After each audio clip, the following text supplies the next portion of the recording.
Hey guys, Nike here. Welcome to my updated Warrior build guide for raids. So the Warrior in raids is best utilized when fulfilling one of two roles: offensive team support or pure DPS. A Warrior could, in theory, build to be a tank, but we have found that other classes fulfill the tank role better as they have better sustain and better DPS while doing it. So based on our conclusions, there are two Warrior builds that I can recommend today for raids. The first is the Phalanx Strength Warrior. The build is nearly identical to the quote-unquote meta PvE build and fulfills the same role, buffing your team with banners and might while doing reasonable DPS. The second build is the Conde Berserker build, designed for maximum DPS against bosses with large hitboxes or fights with a lot of adds. The build brings little to no team buffs besides the ability to bring banners if needed, but instead brings very, very high DPS. Against a boss with a large hitbox, it is probably the top DPS build in the game. So let's get into the two builds, and we'll go from there. Alright guys, so for gear, for the Phalanx Warrior, I recommend full Berserker's stats with enough Assassin's pieces mixed in to give you an additional 3% crit chance. You can achieve this with Assassin's Earrings, or Assassin's Weapons, Head, Chest, Leggings of Assassin's Armor, or Assassin's Weapons. Your rune set on your armor should be Superior Rune of Strength. The weapons I recommend that you use in raids with this build is a Greatsword with Sigil of Air and Sigil of Force. On swap, I recommend Mace with Sigil of Force and Sigil of Air. Unlike Dungeons or Fractals, where you often want a Warhorn on swap between fights, or the Axe Mace for vulnerability, in raids these issues don't exist, as raids are primarily boss fights where the Warhorn isn't necessary, and bosses easily get to 25 vuln, so the Axe Mace set is unneeded for vuln stacking. What is needed, however, in raid boss fights is copious amounts of CC. It is imperative that when a break bar needs to be broken, that it is broken. And the best swap set for that is Mace, as it comes with 3 quick CCs, and in Berserk mode, Skull Grinder is a very spammable CC. So I do recommend that you put Force and Air on your Mace. However, if you do want to play around, you can remove the Air Sigil and put Strength on. If your party doesn't have a lot of Revenants, you might not be might capped when you swap to your Mace set, and your might could drop. If that's the case, and you find that situation happening, please do replace the Air Sigil with Sigil of Strength, so that when you do swap to Mace, your team's might isn't gimped. So that's basically it for gear. It's relatively straightforward, and there won't be a ton of swapping or variations in combat. So we'll move on to traits really quickly. Alright guys, traits. For the Phalanx Strength Warrior, we're going to take Strength, Tactics, and Berserker.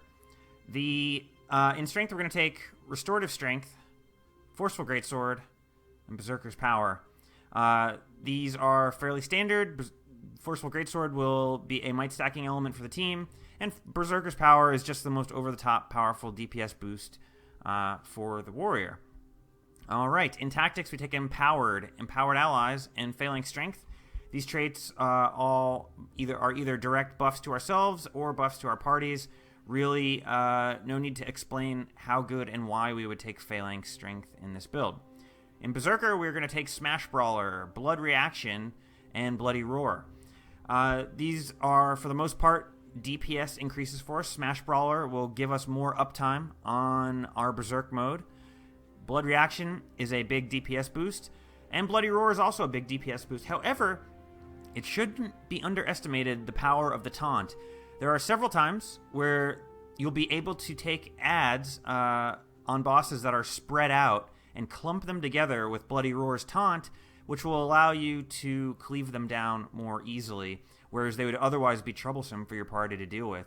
So do not count out the power of taunt in combination with Bloody Roar. So, what consumables are we going to use with this build? Primarily, your main food is going to be truffle steaks. If you have a ranger in your group in the squad, you're probably going to hit the crit chance cap thanks to Spotter. If that is the case, I would recommend bowl of sweet and spicy butternut squash soup. However, let's say you're in a group that has a ranger and does not have any revenants to contribute a little bit of might for splashover, in which case you're probably going to want to emphasize a little bit more your might capping abilities. So in that case, I would suggest fried golden dumplings, which will contribute to keeping your team capped out on might. So which you use, whether it be truffle steak, squash soup, or golden dumplings, is up to your specific team comp within your squad. Lastly, I do want to mention heal on crit food. Some of the fights are relatively high pressure, and if your team is trying to skimp on heals and try to get by with just personal healing, I would probably recommend using heal on crit food, even though it was nerfed to a 2-second internal cooldown. It's probably slightly better than dying, so I would recommend that. As far as our utility nourishment goes, there is nothing in the business better than Bountiful Sharpening Stones. They do everything this build wants to do by giving us 10% boon duration, which works with almost everything we're doing, as well as 100 power. So you can't go wrong with Bountiful Sharpening Stones. There really isn't a substitute. And we are talking about raiding here, guys. This is not casual content. This is endgame hardcore PvE, where you do need to bring the best you have every time. So I do recommend Bountiful Sharpening Stones, and there's no substitute. So that is it for the gear, consumables, and traits. We will move on to skills next. Alright guys, so slot skills. 99% of the time, our healing skill is going to be Healing Signet. Do we want to mention Blood Reckoning? Blood Reckoning is a very potentially powerful burst heal, and it's a nice stat damage in that it buffs you to buffs your crit chance. For the most part, though, we should be near the 100% crit chance cap anyway with the build as loaded out, so we don't need it for that. However, it is a very potent heal. However, one thing I do want to emphasize is that a lot of the raid fights aren't really hitting you with one-hit kill mechanics. What they're doing is hitting you with very powerful ambient damage and small attacks that add up over time. In situations like that, I do find Healing Signet preferable, especially since it doesn't have to interrupt what you're doing to be effective. So for healing skills, for sure, Healing Signet. The next two are going to be Banner of Discipline, Banner of Strength. These are pretty much a given. These are why you would bring a warrior to a raid in the first place, in addition to Phalanx Strength. So these are pretty much never leaving your bar. The only time these are going to leave your bar is if you have another warrior on your team in your squad. If that is the case, feel free to change the one that the other warrior is bringing to Signet of Might for additional power. Or if you need CC, you can bring Stomp, which is your most powerful CC that you have. So those are definitely options. Signet of Fury is our last spot. I do highly recommend taking Signet of Fury. The difference between this and a normal Dungeon or Fractal build is in our Elite, we are going to be taking Battle Standard. Battle Standard is absolutely critical for avoiding wipes. There'll be times where you'll have a boss very low and you could get the kill, but then the pressure just adds up and 3 or 4 people go down. That's when Battle Standard comes in. Boom, you get those 3 or 4 people up, they're back in the game, and you kill the boss and you get it done. You might go multiple pulls without ever using Battle Standard, and you'll start to feel like, well, why am I bringing Battle Standard? I never use it. Couldn't I just be using Headbutt to buff my DPS? Well, the answer to that is no, you need Battle Standard, because the one time you need Battle Standard, you really need it. You do not want to be the guy who people say, drop Standard, drop the banner, resist, we can kill, and you go, oh, I don't have it. This is how your team will kill bosses, especially when you're very close and first learning the fights. Battle Standard, can't recommend it enough. So, what that means is that activating Signet of Fury will happen every now and then. You never want your Berserk to be off cooldown and not have full adrenaline. Quite often, because of all the quickness that you're going to have, just your normal attacks will be enough to fill up your adrenaline, and you'll be able to go back into Berserk mode immediately without having to worry about the lack of headbutt. However, there will be times where, for whatever reason, Berserk is off cooldown and you're only at 2 bars of adrenaline. The DPS boost for going into Berserk mode is much better than 180 precision. Therefore, it is imperative, if your Berserk is off cooldown, that you pop Signet of Fury and activate Berserk. It's just imperative. The benefits, all the traits that turn on for you when you enter Berserk, make it completely not mandatory. So Signet of Fury, fulfilling that role of emergency adrenaline valve for when you need that Berserk. So that is basically it for the Phalanx Strength build. You guys are pretty familiar with it. Most people who play Warrior know how this build works, and they know what it does. So there's no reason to dwell too much on it. So let's move on and talk about the Conde Berserker.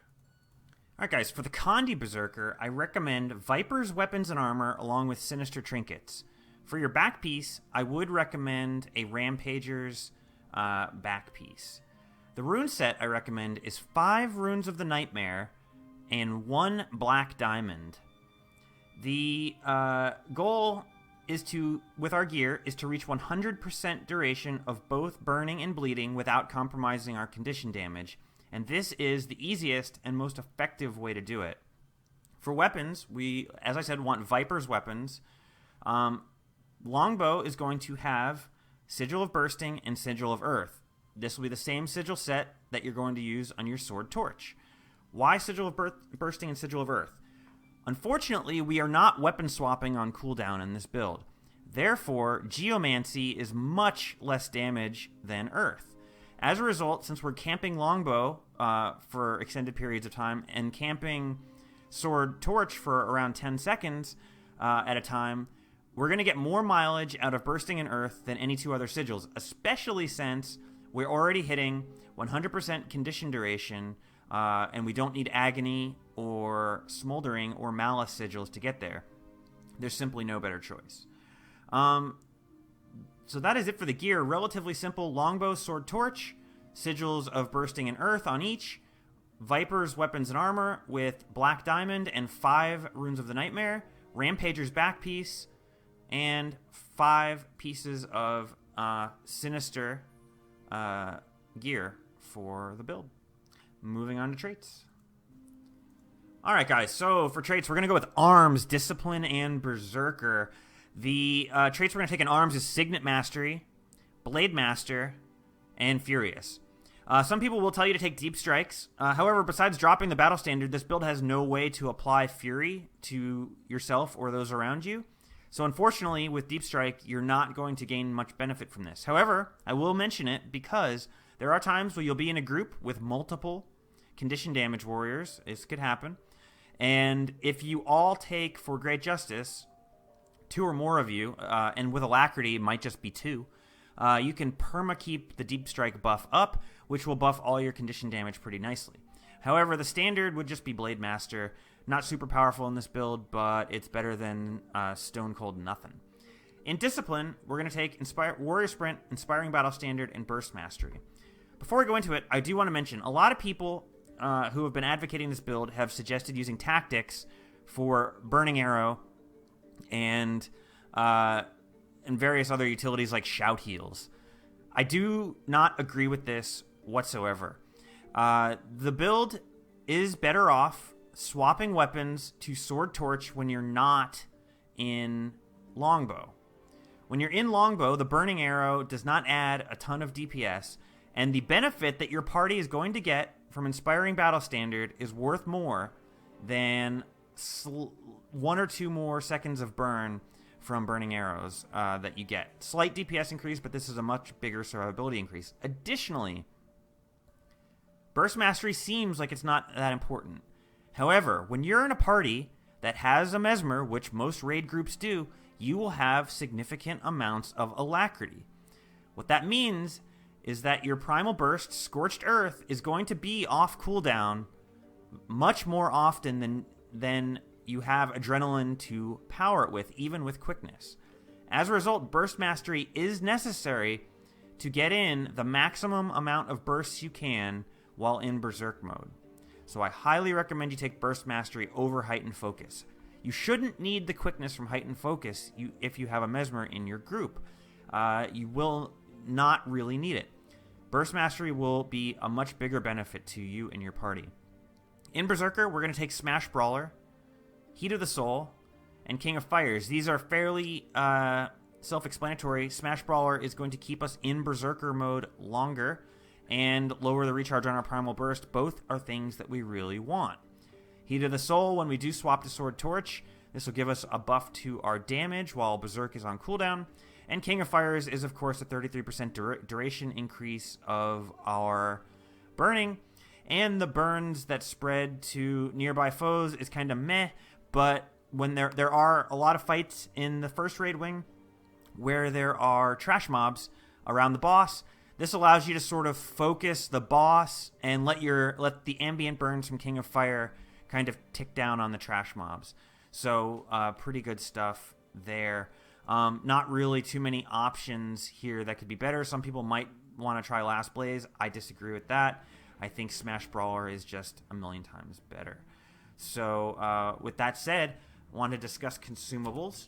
For this build, there is no substitute and there's no arguing.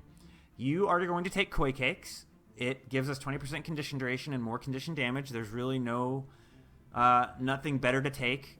So you might want to argue for Rare Veggie Pizza because it lasts 10 minutes longer. But there's no other food to use. You're talking about raids. Again, this is endgame, high-level, badass content. You need to have the best-in-slot food, and the best-in-slot food is Koi Cakes. The same is said for Toxic Focusing Crystals. I know for standard dungeons and fractals, people go, you don't need Toxic Focusing Crystals, just use a Sigil of Malice. We're talking about raids here. We're not talking about casual dungeon stomps that you do every night. You want to have the best-in-slot gear and the best-in-slot food. Toxic Focusing Crystals are that. Nothing else comes close. Do not accept a substitute. Pay whatever you have to pay to do the best you can for your raid group. So that is it for the traits and the consumables, and we will move on to our skills next. Alright, so for skills, Healing Signet for the same reason I discussed it in the power build, so no need to really go over that. Battle Standard for the exact same reason, no need to go into that. I put both banners on my bar. If you're the only warrior in your team in the squad, you're bringing both banners regardless. If, for whatever reason, there's another warrior, and there might often be because one will be Phalanx Strength, you can swap whichever banner he's bringing and bring Signet of Fury. Signet of Fury will give you the extra crit chance, which is always good. And as I said, this build doesn't have nearly the same problem keeping Berserk mode up 100% of the time because it can fill its adrenaline so fast thanks to Furious. However, Signet of Fury is here for times where your adrenaline is not full and you need to pop your Berserk. Also, since this build has Signet Mastery, activating your Signet of Fury is not really a DPS loss, especially once combat starts, and especially once the boss hits 50% and your passive Signet of Might procs start happening. It's no loss at all to pop your Signet of Fury, so I highly recommend bringing Signet of Fury as your next skill. The last one, the one that's different, is Shattering Blow. Shattering Blow is going to put 4 long stacks of long-lasting bleeds on your target. Essentially, when fully buffed, hold on, pop some food here so you can see. When fully buffed, these bleeds, this skill is basically going to do 10,000 damage on a 15-second cooldown. Not terribly bad. It's a good skill to mix in.